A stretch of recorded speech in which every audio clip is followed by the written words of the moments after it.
माझे नाव श्रीजा मनीषा रविकांत करंजे. मी बालवाटिकातील मोगली वर्गामध्ये शिकते. मी तुमच्या समोर 26 जानेवारीचं भाषण साजरं करत आहे. भारत जगातील सर्वात जास्त लोकसंख्या असलेला देश. भारत साजरा करतो आपला 77वा प्रजासत्ताक दिन. कसा?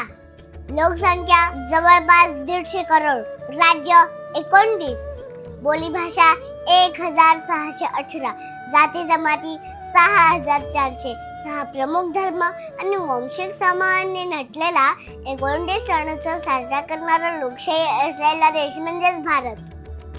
आकडे जरा मागे पुढे असू शकतात, लहान आहे मी, आकडा नाही, भावना समजून घ्या. भारताची लोकशाही ज्या गोष्टीवर अवलंबून आहे ती गोष्ट म्हणजेच भारतीय राज्यघटना, कॉन्स्टिट्यूशन ऑफ इंडिया.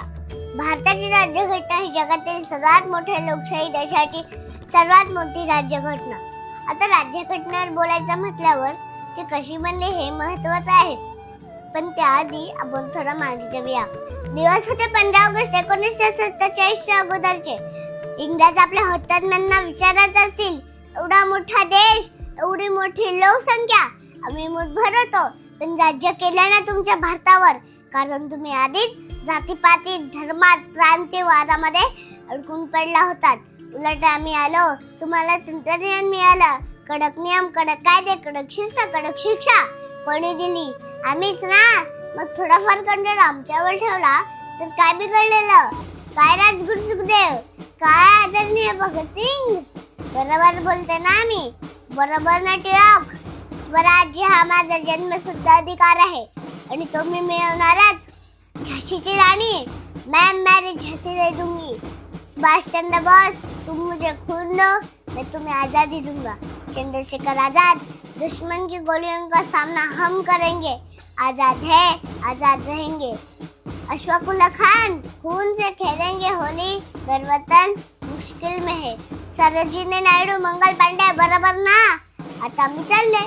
खूप स्वतंत्र करत होता ना, घ्या तुमचं स्वातंत्र्य, पण एवढ्या मोठ्या देश सांभाळता येईल का तुम्हाला? राज्यघटना बनवली की निघतो आम्ही, पण इंग्रज विसरले. भारतात टॅलेंटची कमतरता आधीपासूनच नव्हती.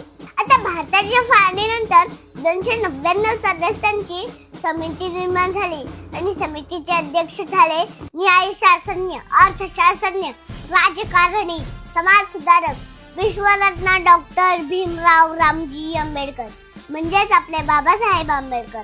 गुंतागुंतीच्या प्रक्रियेतून 2 वर्ष 11 महिने 18 दिवसांनंतर निर्माण झाले बलाढ्य लोकशाही भारताचे संविधान, भारतीय राज्यघटना. खूप परिश्रम लागले बरं का. सांस थमती गई, नब्ज जमती गई, फिर भी बढ़ते कदम को ना रुकने दिया. कड़ गए सर हमारे तो कुछ गम नहीं, सर हिमालय का हमने ना झुकने दिया. माझ्या भारतीय सैन्याला प्रजासत्ताक दिनाच्या खूप खूप शुभेच्छा. माझ्या कामगार वर्गाला, सर्व पुरुष महिलांना, माझ्या मित्र मैत्रिणींना प्रजासत्ताक दिनाच्या खूप खूप शुभेच्छा. जय हिंद, जय महाराष्ट्र, जय संविधान.